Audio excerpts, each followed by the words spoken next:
കേരളത്തിൻ്റെ മുഖ്യമന്ത്രിയെ എന്തുകൊണ്ടാണ് കേന്ദ്ര ഏജൻസി അറസ്റ്റ് ചെയ്യാത്തത്?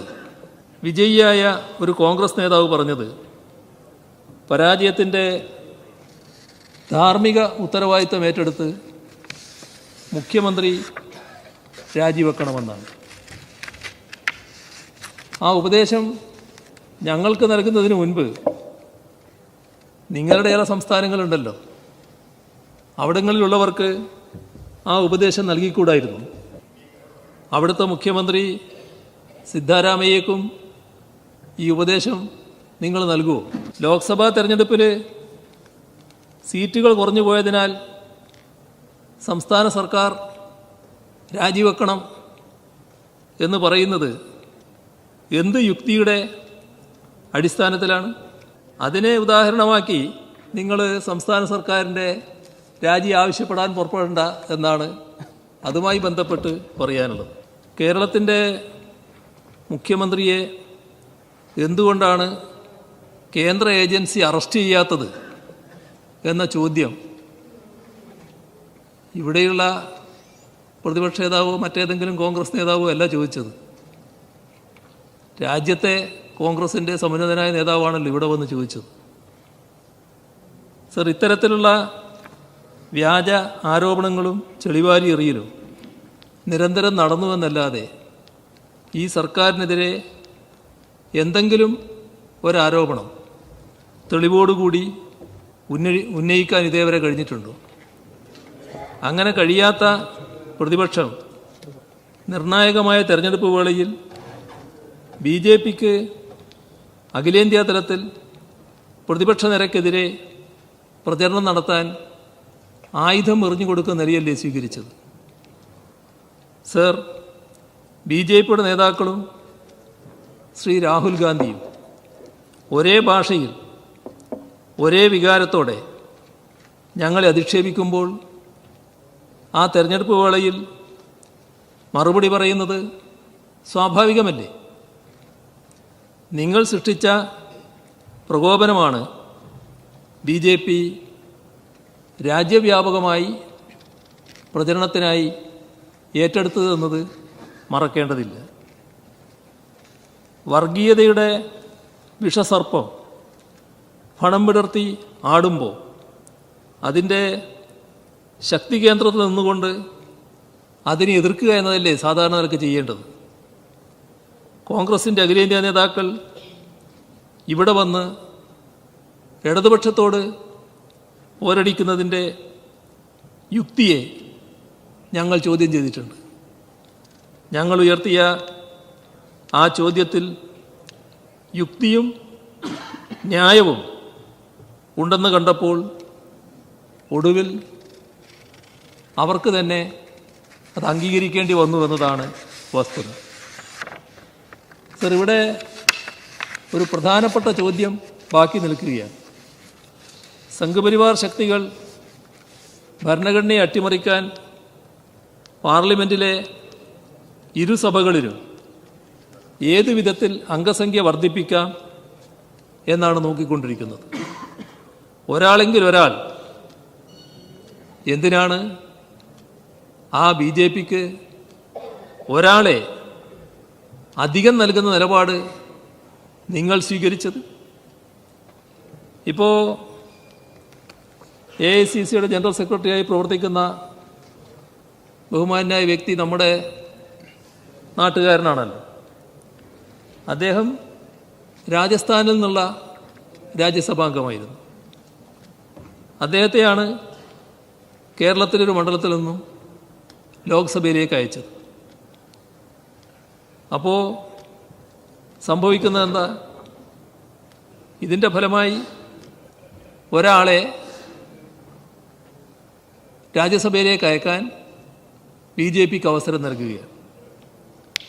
ഇതിനെല്ലാം സ്വാഭാവികമായും വിശദീകരണം നിങ്ങൾ നൽകേണ്ടതായിട്ട് വരും. ഇപ്പോൾ കേരളത്തിലെ ലോക്സഭാ തെരഞ്ഞെടുപ്പിൽ ഈ തെരഞ്ഞെടുപ്പിൽ UDFന് 18 സീറ്റാണ് ലഭിച്ചത്. ആ തെരഞ്ഞെടുപ്പ് കഴിഞ്ഞ ഉടൻ വിജയിയായ ഒരു കോൺഗ്രസ് നേതാവ് പറഞ്ഞത് പരാജയത്തിൻ്റെ ധാർമ്മിക ഉത്തരവാദിത്തം ഏറ്റെടുത്ത് മുഖ്യമന്ത്രി രാജിവെക്കണമെന്നാണ്. ആ ഉപദേശം ഞങ്ങൾക്ക് നൽകുന്നതിന് മുൻപ് നിങ്ങളുടെ ചില സംസ്ഥാനങ്ങളുണ്ടല്ലോ, അവിടങ്ങളിലുള്ളവർക്ക് ആ ഉപദേശം നൽകിക്കൂടായിരുന്നു.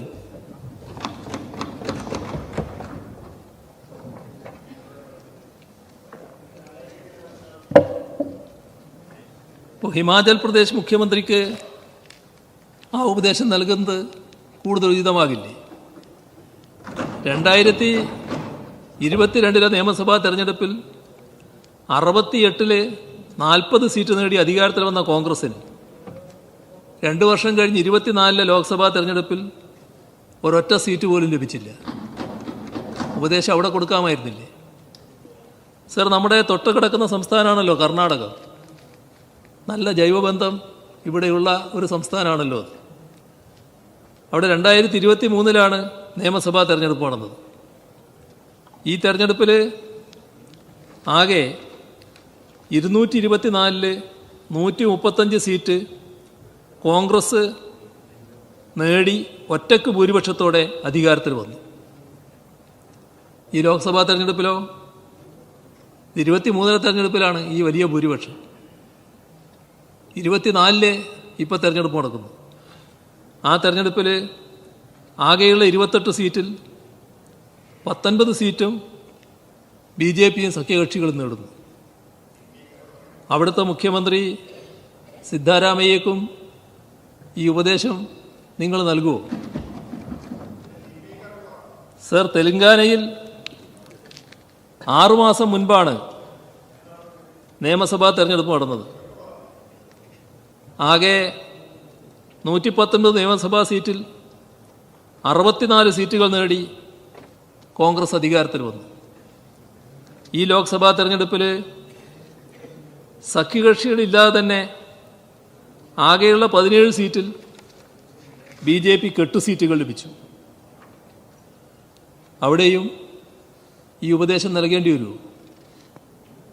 അപ്പോൾ ഈ സംസ്ഥാനങ്ങളിലൊക്കെ BJPയുമായി കോൺഗ്രസ്സിന് അന്തർധാരയുണ്ട് എന്ന് നിങ്ങൾ കരുതുന്നുണ്ടോ? ഇപ്പം നമ്മുടെ രാജ്യത്തെ സമ്മതിദായകർ ലോക്സഭാ നിയമസഭാ തെരഞ്ഞെടുപ്പുകളിൽ ഒരുപോലെയാണോ സമ്മതിദാനാവകാശം ഉപയോഗിക്കുന്നത്? നമ്മുടെ രാജ്യത്തിൻ്റെ ചരിത്രമുണ്ട്, സംസ്ഥാനത്തിൻ്റെ ചരിത്രമുണ്ട്. വിവിധ സംസ്ഥാനങ്ങളിലെ സമ്മതിദാന അവകാശം, ആ കാര്യത്തിൽ കാണിച്ച സമ്മതിദായകരുടെ വിവേചന ബുദ്ധി കൃത്യമായി നാം തിരിച്ചറിയേണ്ടതുണ്ട്.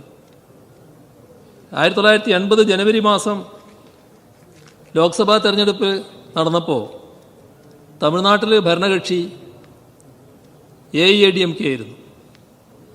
അവർക്ക് വലിയ പരാജയമാണ് ഉണ്ടായത്. ആകെ 39 സീറ്റ്, ഒരു സീറ്റ് മാത്രമാണ് നേടാൻ കഴിഞ്ഞത്.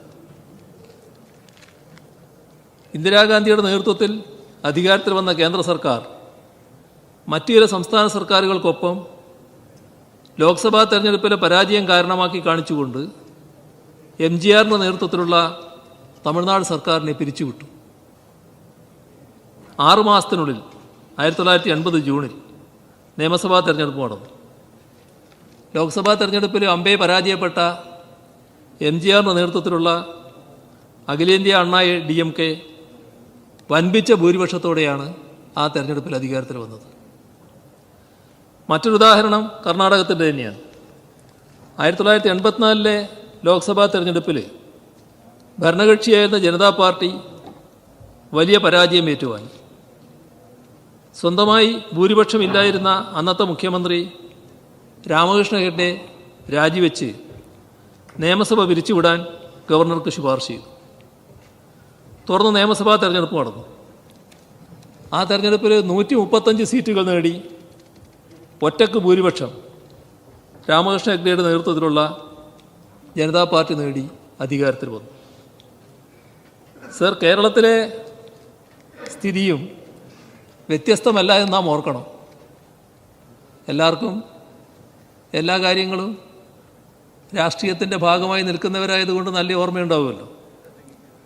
2014 ലോക്സഭാ തെരഞ്ഞെടുപ്പിൽ UDFന് 12 സീറ്റുകളാണ് ലഭിച്ചത്. 2011